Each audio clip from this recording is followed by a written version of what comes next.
Welcome to another Mario Party 7 minigame review! This time, we reviewed Think Tank, and it's a minigame that is just overly flawed, just like most 1 vs 3 minigames, am I right? For today's review, we got the 2 vs 2 minigame, Tile and Air. So let's get to this minigame, shall we? So here's how I play this minigame. You, your partner, and the other team are on a tile set of 16 tiles with red and blue colors on them. Well, specifically representing your color.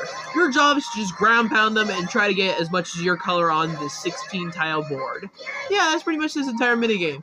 Although you can actually ground pound multiple tiles at once. You can ground pound up to 4 tiles at once. Although you have to be pretty precise with that. You can sometimes ground pound 1, you can ground pound 2, you can ground pound 3, or 4. Also, if you knock players off, they'll be out of the game for 5 seconds. It's pretty much a simple minigame of just trying to get as much of your color on as possible. And I really like that. Although, it being a 16 tile board gives it a bit of a problem because, you know why? This minigame can tie. That's why. Well, yeah, unlike Lightspeed, where it's heavily unlikely to tie, this one it's actually more likely because you have way less stuff to work with. Although, that really isn't saying too much, because this minigame can be really, really tense. Because, well, you're going all over the place, going ham to try to make sure that the other team just does not end up getting the lead here.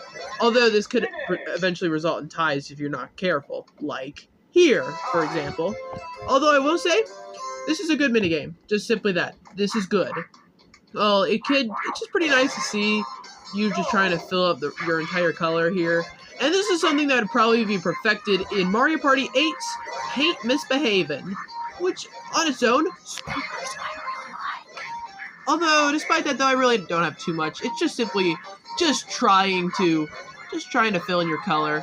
Also, I noticed I took Evan Rosman's comments into consideration, and I saw a lot of background details, like Shy Guys and Goombas. It's pretty nice when you look at the little things from an editing perspective. Well, imagine what I could see with my other projects. Enough filler. Let's go over our thoughts. I can simply say that Tile and Air is a good minigame. Just simply a good minigame, and that's it. I don't really have everything to say on every minigame. Like, I don't have the most info, but I will say, for what it is, that this is a really good minigame.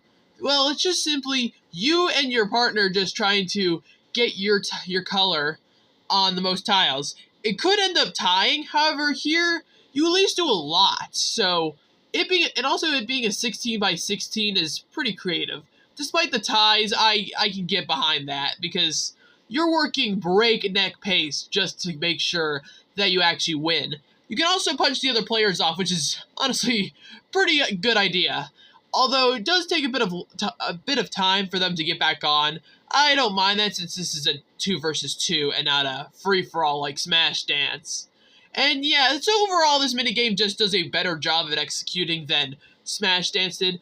This isn't a big hit overall. However, I will say I'm giving this minigame 4 stars. It's good. And that's it for today. Up next we're reviewing Track and Yield. See you guys then.